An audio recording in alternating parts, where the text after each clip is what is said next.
सभी बच्चों का कक्षा में स्वागत। बच्चों, आज मैं आपको अलंकार के अंतर्गत मानवीयकरण अलंकार और उत्प्रेक्षा अलंकार को बताऊंगी। मानवीयकरण अलंकार क्या होता है उसके बारे में हम जानेंगे। जब प्राकृतिक वस्तुओं जैसे पेड़ पौधे, बादल आदि में मानवीय भावनाओं का वर्णन हो, यानी निर्जीव चीजों में सजीव होना दर्शाया जाए, वहां पर मानवीयकरण अलंकार होता है। ठीक है। जब हम किसी प्राकृतिक चीजों में क्या करते हैं, मानवीय गुणों का समावेश करते हैं, मानवीय गुणों को दर्शाते हैं, वहां पे जो है मानवीयकरण अलंकार होता है। जैसे ये हम उदाहरणों से समझेंगे इसको। जैसे पहला उदाहरण है, फूल हंसे कलियां मुस्काई। अब इस उदाहरण में देखो कि ये उदाहरण में हम फूल हंसे कलियां मुस्काई, तो फूल हंस रहे हैं और कलियां क्या कर रही हैं, मुस्कुरा रही है। लेकिन वास्तव में ऐसा होता नहीं है। फूल हंसते नहीं है, कलियां भी मुस्कुराती नहीं है। केवल हंसने और मुस्कुराने का काम कौन करता है? केवल मनुष्य कर सकता है ना। प्राकृतिक चीजें नहीं कर सकती हैं। कर सकती हैं? नहीं कर सकती हैं। लेकिन हमने इसमें क्या करा है, सजीव भावनाओं का वर्णन किया है इसमें, फूल में और कलियों में, कि फूल भी क्या कर रहे हैं, हंस रहे हैं, और कलियां मुस्कुरा रही हैं। जबकि असलियत में या हकीकत में ऐसा नहीं होता है। ठीक है। तो हमने फूल और कलियों में मानवीय भावनाओं का वर्णन किया है, इसलिए यहाँ पर क्या है, मानवीयकरण अलंकार है। ठीक है। अब इसका दूसरा उदाहरण देखिए। मेघ आए बड़े बन ठन के संवर के। अब सजने और संवरने का काम केवल कौन करता है? मनुष्य कर सकता है। ये बादल नहीं कर सकते हैं। कर सकते हैं? नहीं कर सकते। तो यहाँ पर भी हमने क्या किया है, बादलों में मानवीय गुणों की संभावना व्यक्त की है यहाँ पे, है ना, कि मेघ कैसे आ रहे हैं, बन ठन के आ रहे हैं, संवर के आ रहे हैं। जबकि वास्तव में ऐसा होता नहीं है। बादल सज धज के भी नहीं आते हैं और बन ठन के भी नहीं आते। केवल हमने यहाँ पे मानवीय गुणों की यहाँ पे क्या कर रखी है, इसमें अभिव्यक्ति करी है ये बादलों में, है ना। तो इसलिए यहाँ पे क्या है, मानवीकरण है। क्योंकि मानव के गुणों को हमने किस में दर्शाया है, बादलों में, यहाँ फूलों में, यहाँ कलियों में। तो यहाँ पर क्या है, मानवीयकरण अलंकार होता है यहाँ पे। ठीक है। अब दूसरा है उत्प्रेक्षा अलंकार।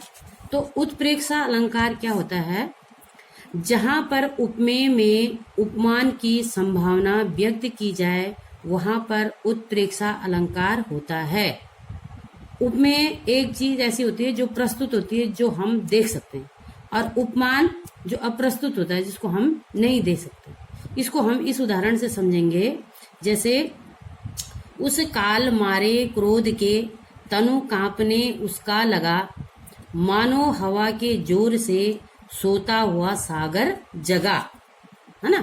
तो जब क्रोध आता है मनुष्य को, तो शरीर कैसा होता है, कांपने लगता है गुस्से से, मुंह भी लाल हो जाता है और शरीर कांपने लगता है। तो इसकी जो संभावना है किस वे की गई है, जैसे कि हवा का जो तेज जोर आता है, जब हवा चलती है बहुत तेज से, तो अगर सागर का पानी कहीं पे ठहरा माने शांत है, अगर हवा की जो लहरें चलेंगी तो पानी में भी क्या उठने लगती हैं, लहर उठने लगती हैं। तो ऐसे ही क्रोध में मनुष्य का शरीर भी क्या होता है, कांपने लगता है ना। तो ये सागर तो हमें दिख नहीं रहा है, ये क्या है, उपमान, है ना। और शरीर तो हम देख रहे हैं, तो वो क्या है, उपमेय।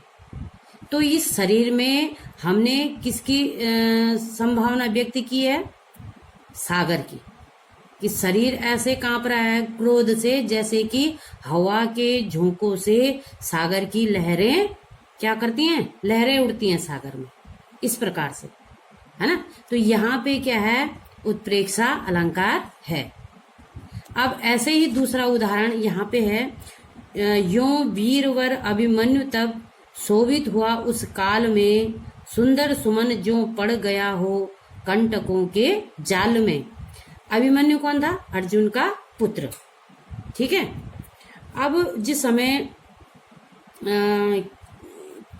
समय युद्ध होता है और वो 7 महारथियों से घिर जाता है अभिमन्यु, और उन सबके बीच में वो ऐसा लगता है जैसे कि सुंदर सुमन, सुमन माने फूल, फूल है वो कांटों के जाल में फंस गया हो, उनके जाल में फंस गया हो।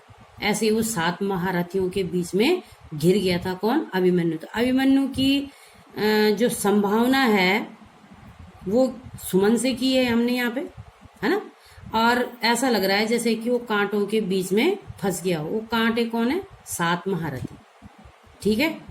तो अभिमन्यु तो हमें दिख रहे हैं, है ना, लेकिन हमें फूल और कांटे नहीं दिख रहे हैं, है ना। तो यहाँ पे हमने उपमेय में उपमान की संभावना व्यक्त की है, इसलिए यहाँ पर क्या है? उत्प्रेक्षा अलंकार। और एक बात और इसमें जानने वाली है कि जिस भी उदाहरण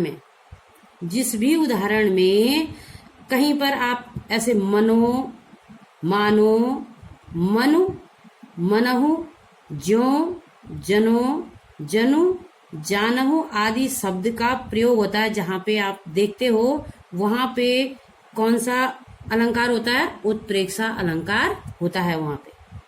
ठीक है। जैसे यहाँ पे उस काल मारे क्रोध के तनु कांपने उसका लगा, मानो, ये मानो है ना यहाँ पे। ठीक है। तो ये यहाँ पे भी है ना ये शब्द, और यहाँ पे भी है। तो ये उदाहरण क्या है? उत्प्रेक्षा का होता है। अब यहाँ पे देखो, यों वीरवर अभिमन्यु तब शोभित हुआ उस काल में, सुंदर सुमन ज्यों पड़ गया हो कंटकों के जाल में। ज्यों, ये वाला शब्द यहाँ पे भी है, ये वाला शब्द है ना। तो यहाँ पर भी क्या है? उत्प्रेक्षा अलंकार है। तो ये हमारे 2 अलंकार थे, मानवीयकरण अलंकार और उत्प्रेक्षा अलंकार।